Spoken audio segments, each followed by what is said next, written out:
Alors, c'est venu dans le Sahihain, donc le hadith de Bukhari et Muslim, d'après Abu Huraira, قال رسول الله صلى الله عليه وسلم من نسي وهو صائم فأكل وشرب فليتم صومه فإنما أطعمه الله وسقاه. Le prophète Mohammed sallallahu alayhi wa sallam a dit, celui qui a oublié qui est en jeûne, celui qui a oublié qui est en jeûne, qu'il mange, ou celui qui mange, n'est-ce pas, alors qu'il est en jeûne, il mange, il boit par oubli. Le prophète a dit qu'il poursuive son jeûne, c'est Allah qui l'a nourri et qui l'a abreuvé. C'est Allah qui l'a nourri et qui l'a abreuvé. Ce hadith est clair que celui-là qui a mangé ou qui a bu par oubli, son jeûne n'est pas annulé. Parce que le prophète a dit, celui-là qui est en jeûne et qui a oublié, il mange, bien il boit, qu'il poursuive son jeûne, c'est Allah qui l'a nourri et qui l'a abreuvé. Le hadith est dans Bukhari et Muslim. Et dans la version d'Al-Hakim, le prophète a dit, Man aftara fi Ramadan nasiyan fala qada alayhi wala kaffara. C'est-à-dire, celui qui va rompre son jeûne pendant le Ramadan, par oubli, il n'y a pas de remboursement à faire, ni d'expiation.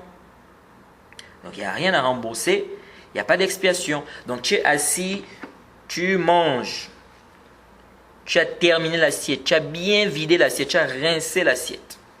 Comme on dit. C'est-à-dire c'est bien vidé, bien rincé comme on dit chez nous. Ensuite, tu bois même le jus. Tu prends même le dessert. Ensuite, tu te rends compte que tu étais en jeûne. Ton jeûne est annulé? On dit non, ton jeûne n'est pas annulé. Tu poursuis ton jeûne. C'est Allah qui t'a nourri et qui t'a abreuvé. Ça, c'est l'avis qui est juste. Le hadith est clair là-dessus. Le hadith de Muttafaqun alayhi, c'est dans Bukhari et Muslim. C'est l'avis qui est juste. Contrairement à l'imam Malik, qui dit que ça annule. Et Rabi'a aussi. Ils disent que ça annule. Pourquoi ils disent que ça annule? Ils disent car s'abstenir des choses qui annulent le jeûne, c'est un pilier dans le jeûne. Et donc son jugement doit être comme le jugement de celui qui a oublié un pilier dans la prière. Celui qui a oublié le pilier dans la prière, on a déjà vu. Qu'est-ce qu'il doit faire?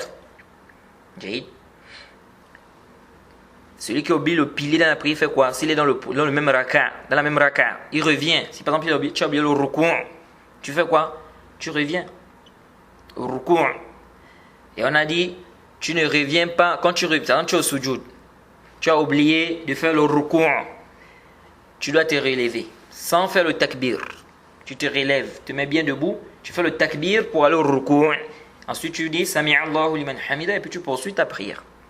Si tu es au deuxième raka, ou la deuxième raka, on a vu qu'il y a un khilaf. Il y en a qui ont dit, dès que tu as déjà commencé la lecture, tu ne reviens plus, tu annules la première raka, et la deuxième, là, tu la considères comme étant la première raka. L'autre savant dit, non, tu peux encore revenir tant que tu n'es pas encore arrivé au ruku'.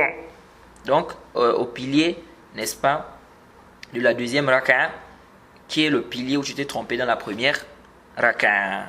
On a fait le tafsir, on a détaillé cela.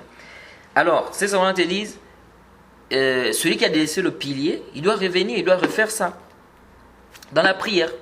Et s'abstenir de manger ou bien s'abstenir des choses qui annulent le jeûne, c'est un pilier dans le jeûne. Et donc, celui-là qui a mangé par oubli ou bien qui a bu par oubli, il doit refaire le jeûne. Ça, c'est un qiyas qui est fasid wa batilun.